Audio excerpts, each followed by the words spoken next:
So thank you very much for inviting me to give this talk, and I'm very glad to participate of this meeting. And I want to thank to Oleg for inviting me, and also to Yoga, Sohan, and Vladimir. And well, I'm going to talk a little bit then about radiation and life in the universe. And first of all, well, in astrobiology, one of the main goals is to characterize habitable places in the universe, regions of the galaxy which can be able to host life, or in lower scale planetary bodies or planetary systems. And this is allowing us to define habitable zones following the requirements of life as we know it. And then we can define galactic habitable zones, or planetary or circumstellar habitable zones. And when we search for life, in general in astrobiology, there are two main groups of research. Let's say we are searching for more complex life, like intelligent life, signals of civilizations, advanced technological civilizations in the universe, and also simple life forms. But if we compare different physical-chemical parameters, and we take microorganisms and humans as an example of complex life, what we see is that microorganisms are able to withstand with a higher range of these physical-chemical conditions. So that's why most of the research in astrobiology is oriented through microorganisms, because they are able to cope with a wide range of extreme physical-chemical conditions, because they are the more abundant and diverse species on Earth as well. Another reason is because they were the first living species on Earth. We are having more than 3 giga-years of microbial life on Earth. And also because these very diverse metabolisms, microorganisms are having allows to adaptation to different environments, and then we can think in very different environments which are different than the one we have on Earth. And there is a set of conditions we have to follow for habitability, which are more connected with life as we know it. Like we need a solid surface, a rocky planetary body. We need a proper star. In astrobiology, we consider that the main sequence stars are the ones which are able to host planets to have life. We need liquid water, organic molecules, energy sources. We were Oleg was discussing a little bit about this morning. Environmental conditions, also environmental conditions in proper ranges related to temperature, atmospheric composition, and as well radiation. And radiation is very important because it can have an impact at multiple levels. At the chemical level, it can influence the production of organic molecules relevant for life, and as well, radiation can define in some extend the environment of the planet, for instance, the atmosphere, among others, and also can have an impact at the biological level, as I'm going to explain in evolution or as a damaging agent. Well, just to refresh, we all know what is radiation, but just to refresh a little bit the definition, we are having emission of energy, and this energy can be in the way of electromagnetic radiation or particle radiation. the electromagnetic spectrum is having different wavelengths, which is defining different kinds of radiations we are having, and as shorter the wavelength, we have more energetic radiation. And the most interesting radiation for to analyze in astrobiology probably is ultraviolet, X-rays, and gamma rays, considering the electromagnetic spectrum. Then we have particle radiation. We can divide in this kind of radiation in charged particles and uncharged particles. Probably for astrobiology are more interesting the charged particles, because it's directly ionizing radiation, and then it can really have effects on life or in the environment. And if we explore what kind of astrophysical events we can have in the universe, which are emitting radiation both in the electromagnetic spectrum and particles, we have different kind of events. I created different groups according to the way this radiation is produced, or the events which are producing this radiation. We have emission from stellar events, emission from accretion, and other kind of events. And the ones which I marked in color here are the ones which are more studied in the astrobiological context. And I'm going to talk a little bit about this kind of events. And well, also we can have that radiation from astrophysical events, as I was mentioning, is related to stellar explosions. For instance, the supernovas, which are producing gamma rays. We are having UV radiation, which is produced from, for instance, from the stellar activity. Mostly the most energetic UV radiation we are having is coming from stellar flares.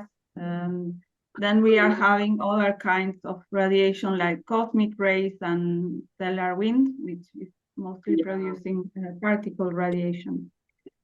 And the biological effects in general are well known for electromagnetic radiation, but the problem is that we cannot really use all the information we are having in the common literature sometimes, because these, in some cases, these are much more energetic events than the ones which were evaluated in common experiments. And on the other side, we are having the evaluation of biological effects of energetic particles, which can be electrons, protons, neutrons, and muons. These are as well were studied, but in the case of particular case of muons, which are elementary particles similar to electrons with a greater mass, these muons are produced by cosmic rays in something which is called a particle shower. And the problem with these muons is that it's really unknown, the biological effects, and this is because it's very difficult to produce them in artificial sources of radiation, and then we cannot really make experiments very easily. And they are expected to have biological effects which are similar to electrons, but in reality could be potentially more harmful to life because of the fact that they have greater penetration than electrons.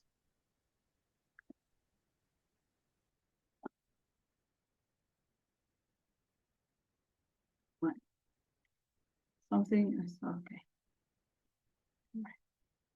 So I like to make a classification of radiation regarding the effects. We can have direct effects on life, which are those we are having at the cellular level, at the level of organisms, for instance, microorganisms. We can have also effects on molecules, which are directly connected with life, for instance, polymerization of prebiotic compounds. And we can have indirect effects on life, which are those related to the influence on the radiation on the environment and therefore on life. And these effects can be positive, like beneficial, negative, detrimental, or negligible. And this will depend mainly on the kind of radiation we are having, the amounts of radiation, like the irradiance. In astrophysics is more used the word irradiance, but in biology more dose or fluence. And also, of course, in the capability of the organism to repair or to cope with this kind of damage. And about direct effects on life, well, some examples of negative and positive effects. Negative effects, of course, are related to damage that cannot be repaired by cells, by organisms, and therefore lethal effects. But we can have positive effects of radiation, which are related, for instance, to the production of mutations, and that these mutations are creating variability that in some extent could be important for evolution. And at the same time, radiation can be a selection pressure. And this was, for instance, proposed for UV by Sagan in the 1973. And also, well, for the case of UV radiation, for instance, we have that some wavelengths are more damaging to life because this is connected with the absorbance of different molecules, DNA and proteins, for instance. This is a plot showing the absorbance as the function of the wavelength on the right side, and we can see that we have a strong absorption for DNA at UVC wavelengths, and for proteins also in a little bit in the UVB. So this is defining a lot what kind of damage we can have in organisms. And well, also the mechanisms of UV damage are different depending on the wavelength. We have that UVA is producing more damage related to free radicals, and for UVC radiation we have that is producing direct damage to DNA. And for UVB we can have also direct or indirect damage in some extent. And also about other effects on life, as I mentioned, can be related to the destruction of prebiotic molecules, for instance, and positive effects related to the formation of organic molecules. And yesterday, Dr. Caro Michaelis was mentioning, in fact, one example about the polymerization of adenine, which was driven by UVC. And we can have examples of formation of prebiotic molecules in the interstellar medium, for instance, interstellar ices, and also in planetary surfaces. And about indirect effects on life, well, we have the, as I mentioned, effects in the environment. And one very nice example is atmosphere, and particular ozone. We have the Chapman reactions, which are showing us that depending on the UV wavelength, we can have the formation of ozone and destruction of ozone. So here you can see positive and negative effects depending on the wavelength. And the question now is how we really estimate the impact of these astrophysical events on life. And we can have two different kind of approaches. One can be more theoretical, using, for instance, experimental data from literature, and we can make mathematical approximations, theoretical simulations. But another kind of approach is the experimental, to make experiments with microorganisms or molecules, which we expose to exotic conditions, to these very different conditions. And inside this experimental as well approach, as well, we are having two different possibilities. One is to evaluate this in real environmental conditions, to simulate different extraterrestrial scenarios. For instance, this is the typical experiments which are performed in the low Earth orbit. Or we can really try to simulate these environments or some of the conditions in the lab, using different facilities or instruments. One could discuss the advantages of every of these approaches. I'm not going to do it in this talk, but then we can, if you want, we can discuss this a little bit. And I'm going, in fact, to mention something later about some advantages and disadvantages of mainly about theoretical and experimental approaches. Just some examples of simulation in experiments, just to show you. Well, these are typical experiments in the low Earth orbit, where one is what is done is to expose biological samples or even molecules in the low Earth orbit, and then these samples would be exposed to the conditions of the space, and therefore, for instance, radiation, different wavelengths of radiation, and particle radiation, and also different kind of approaches here. We have the ISA stone and biopan and expose E, expose R. There are much more. These are just very few examples in this review of Francis and Cockle. There are much more examples. And well, these biopan experiments were more connected with lithopanspermia, but these expose E and expose R to more to the possibility of simulating environments as the Martian surface.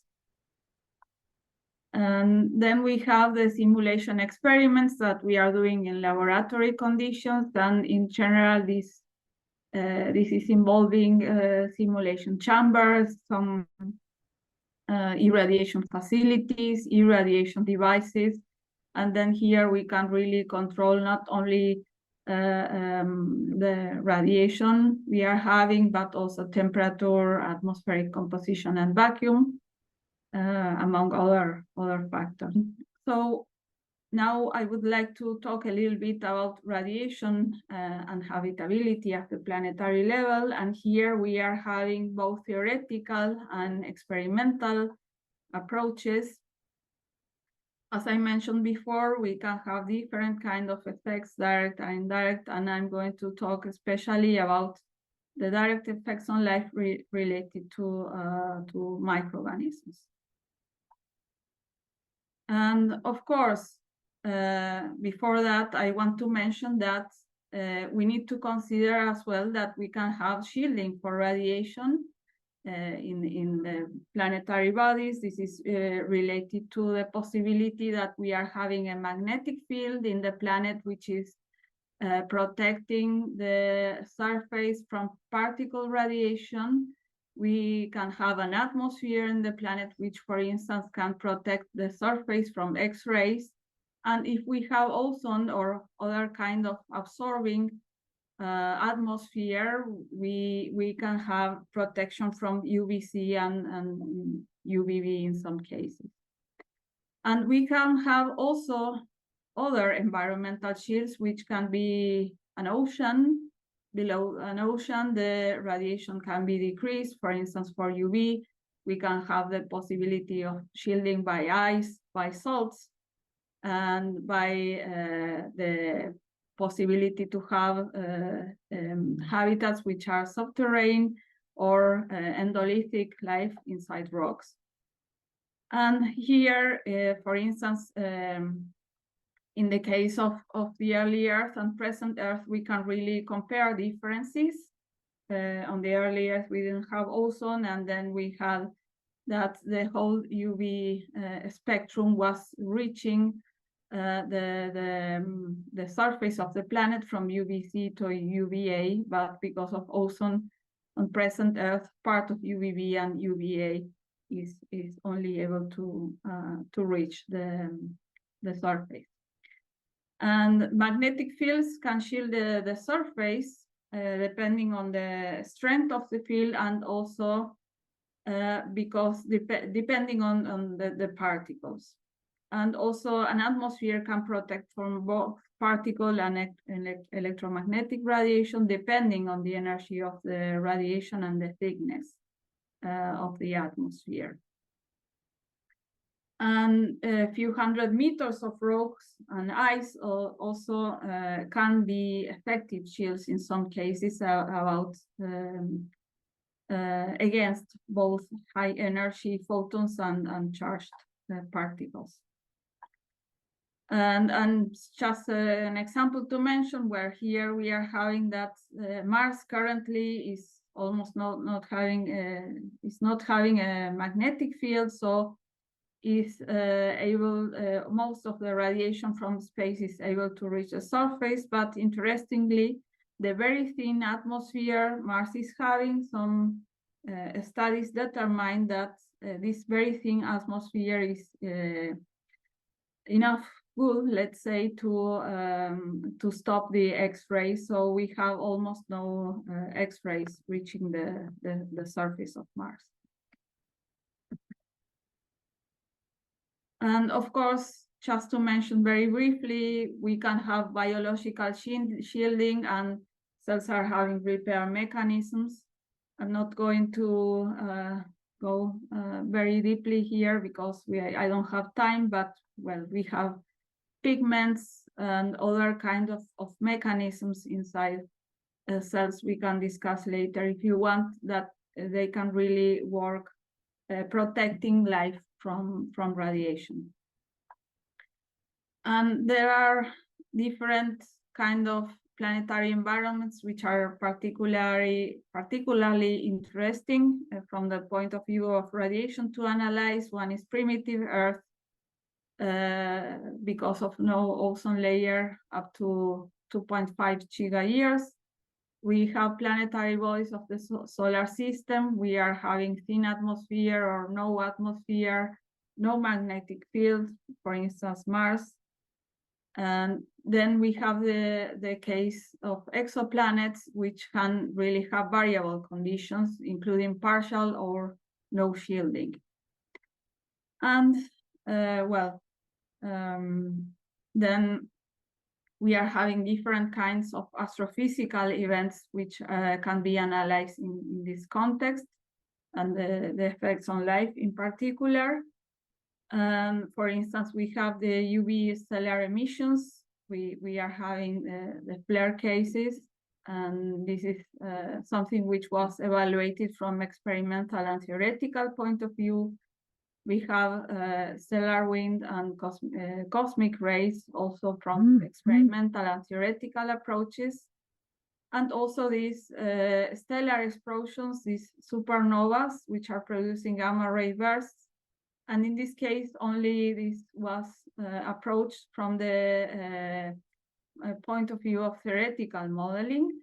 I'm just going to talk about the experimental approaches, but just I wanted to mention that from this theoretical modeling was determined, for instance, that gamma ray bursts are likely to have impacted the Earth during the last billion years and could be responsible for mass extinction. So it's really expected from this theoretical modeling, at least, that they can really have an impact on life. So now I just want to mention some few examples about experimental studies using microorganisms to evaluate the effects of different kinds of astrophysical events and radiation. And for instance, this study, which was evaluating the effect of solar wind charged particles, and in this case, it was employed this microorganism. It's very well known because it's radio resistant to gamma rays and radio tolerant to other wavelengths. And in this case, what it was analyzed is the possibility to have naked cells or cells which were mixed with dust grains, different kind of basalt or sandstone, and they were exposed to these charged particles, electrons and protons. From this study, it's very interesting to see that there was almost no effect of this radiation for low energy particle radiation, even when we consider that they were exposed to fluencies, which would be equivalent to an exposure of more than 1,000 years at the distance between the one astronomical unit, which is the distance between the sun and the earth. For higher energy ions, which are commonly found in solar flares, they have found that they inactivate 90% of exposed cells after several events. And when they were mixing this with dust grains, this possibility of survival increased about 10 times. And these results in general are showing that the solar wind charged particles are relatively having a benign effect, at least in this kind of microorganism, and that organisms which are protected on their grains from UV radiation, because UV radiation would be shielded under these grains, can also be protected from the charged particles, which were considered in this study. And another interesting study I have found, and this is from the colleague is participating, also Sergey. And this study for me is very interesting because they were analyzing not only pure cultures of bacteria, but also samples of communities of microorganisms from different kind of environment, Arctic permafrost and the desert. And they were evaluating the survival of these microorganisms exposed to accelerated electrons to simulate Martian or open space conditions. And they were irradiating considering low pressure and very low temperature. And they were irradiating using high doses, considering that the microorganisms would be exposed to long-term irradiation, estimating geological time scales. And they were irradiating with, as I mentioned, with accelerated electrons. And interestingly, the applied dose did not sterilize the native samples. And they were calculating that these exposures would be equivalent to survival of million years of the regolith of modern Mars, for instance, or survival in the ice of Europa, 10 centimeters depth for at least 170 years, or at least 400,000 years in open space within meteorites. This is related to lithopanspermia. There was some discussion this morning about this kind of lithopanspermia experiments.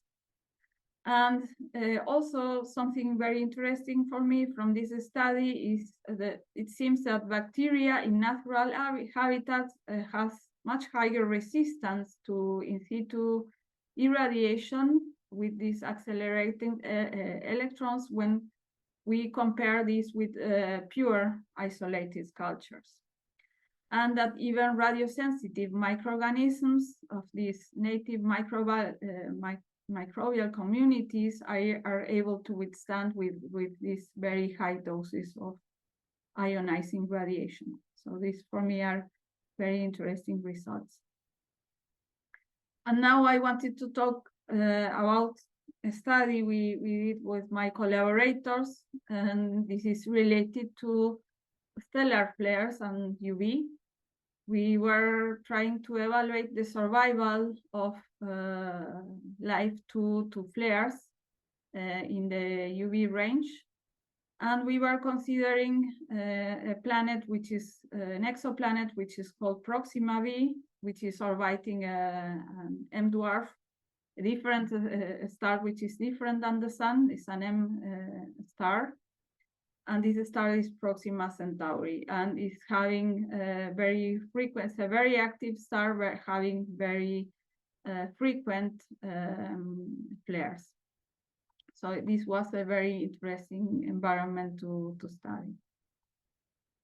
And well, just for those which are not knowing very much about stellar activity, I'm explaining a little bit. One could have a quiescence level of radiations, which are these blue lines in this plot, which is showing the brightness of the star as a function of the time.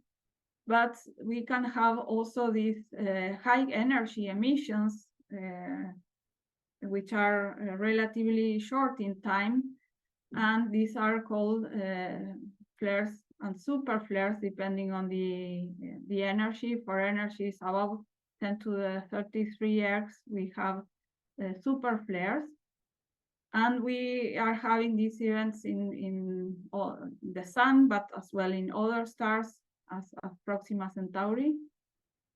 And the biological impact of these super flares or flares in planetary habitability has been very poorly studied. So this is an interesting topic for us. And first of all, I want to mention that some studies previously were trying to determine this impact by using theoretical approaches. And they were considering the action spectrum of organisms, or in some cases even DNA, and also something which is called the lethal dose. And they were using these data from literature, from experiments that were done before. And these experiments were done at very low fluence rates, 1 watt per square meter, which are much more lower fluencies in comparison with those we are having in flares and super flares. And this was like the root of a big problem, as I'm going to explain now. And that's why we decided that would be better to make experiments. And I want to show you first the results of these theoretical studies. They were saying, according to the literature, especially they were taking information from this paper of Gascon, 1994, and they were seeing here that the Inococcus radiodurans, which is a very radio-tolerant microorganism, is having a lethal dose 90 of 553 joules per square meter, which would be the amount of radiation required to kill 90% of the population of microorganisms. But this is coming from the experiments which are done at very low fluence rates, as I mentioned before. So this was a reason of a problem, as I'm going to explain. So they were assuming that above these fluencies, we will not have survival of microorganisms on the surface of a planet which is exposed to flares and super flares. So then we decided to use experimental approach. This is part of interdisciplinary studies we are doing, and in particular of a program which is called the XOUB program we are carrying out with different colleagues. And well, I'm not going to talk very much about the first part of the study because there is no time, but just I wanted to mention that we were analyzing the UV quiescence, and we saw that the UV quiescent levels of on the surface of Proxima b would be very low and negligible for microorganisms, so they were going directly to analyze the flares and superflare cases. We were making experiments using UVC radiation from a charmicidal lamp to evaluate the biological impact of these flares on microorganisms.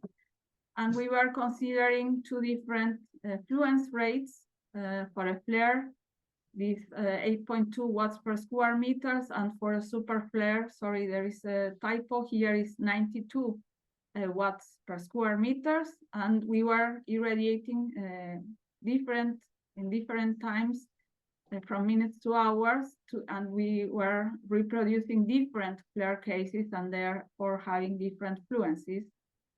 And we were not considering, not using very radio-resistant microorganisms. We were using very common microorganisms, Pseudomonas aeruginosa, for instance, and Anarchaea, which could be more tolerant to UV, which is Alopherax volcani. And then we were considering for our experiments a worst case scenario, which is meaning that we the microorganisms will not have any attenuation of UV radiation. There would not be any kind of shielding, nor biological or environmental shielding. And we used, as I mentioned, UVC radiation because it's the most damaging for life in the UVC wavelengths. And we irradiated as well in liquid medium under agitation to prevent that there is shielding between the cells. And well, this is just the way microbiologists are knowing very well. This is just for in case someone wants to know a little bit more about this way we make to evaluate how is the survival for microorganisms, but this is in case someone wants to know more. And also just to explain a little bit the survival curves we are obtaining after irradiation. Each dot would correspond to one flare case. And then, well, as I was mentioning, just to refresh this value, this 553 joules per square meters was the limit of survival in previous studies, but then the results of our studies are here. And what we see is that we are having, these are the survival curves for flares and superflare cases. This is for Alopherax volcani, for Pseudomonas aeruginosa, and for Pseudomonas aeruginosa, the superflare case. And what we see is that for when we started to irradiate for the lower fluencies, we have a rapid decay in the survival, but afterwards we were having that there is a change in the slope of the survival curve. And we saw this for every case, both for flares and superflares and independently of the kind of organism. And here I was marking with this green arrows, the limit of the previous studies were estimating. And this is because previous studies were considering these very low fluencies and not the fact that we will have a change in the slope, because they were calculating the survival from this part of the slope. And they were not seeing that we have this effect, this tail, after some fluencies, which would indicate that the subpopulation of microorganisms would be able to survive. And this is for not very radio-tolerant microorganisms, but with new experiments we were making, we were showing that we obtain exactly the same results for Deinococcus radiodurans. So this fluence of 553 joules per square meters would be 72 times less than the one we predicted in our studies. So really previous studies were underestimating the capability of microorganisms to survive. And this is because of the mistake which is made if we work with low fluencies. We would think that the curve is this red. One would try to extrapolate to higher fluencies, and one would think that this red curve would be the one which is corresponding to the survival if we increase the fluence. Here is one case, here is the other case. But the reality is that the slope is changing and we are having these tails. In some cases, we have 3 different slopes, and then we are having even this green curve, which wouldn't be also the case of the higher fluencies. So if we use these curves at very low fluencies, what we will have is that we will predict survival fractions that they are at least 20 orders of magnitude lower than we are having in reality. And this illustrates the limitation of some of these theoretical approaches. And it is really inaccurate to predict the survival of microorganisms which are exposed to high fluence and fluence rates, like the ones of light which is exposed to flares and super flares, from the extrapolation of the survival curves that were done with experiments at low fluence rates or low fluencies. 5 minutes. Yes, and I'm finishing now. We are then suggesting in our study that in principle, life could cope with highly UVC radiated environments in exoplanets under conditions that cannot be found or on present Earth's surface. And this can also be extended to other studies shown in this talk, that microorganisms really can cope with radiation environments which are very different than those we are having on Earth, at least on present Earth. And from this subpopulation of survivors, which are visible in this tail, one could expect that after a couple of cell divisions, the population could restore. Therefore, a flare or a super flare will not sterilize the surface of the planet. However, our next step is to test the effect of repetitive events, because these flares can really be very frequent and then can really have impact on the surface of the planet, and is necessary to evaluate the effect of repetitive events. And the tail in the curves is a very known phenomenon seen in general for all microorganisms, although it's not completely explained, and is seen mostly for microorganisms exposed to antibiotics or UV radiation. And from these experiments, one could think that a little bit about the concept of radiotolerant and radiosensitive, because we were showing that we were having survival disregarding the kind of microorganisms we are exposing. So thank you very much, and I want to thank my collaborators,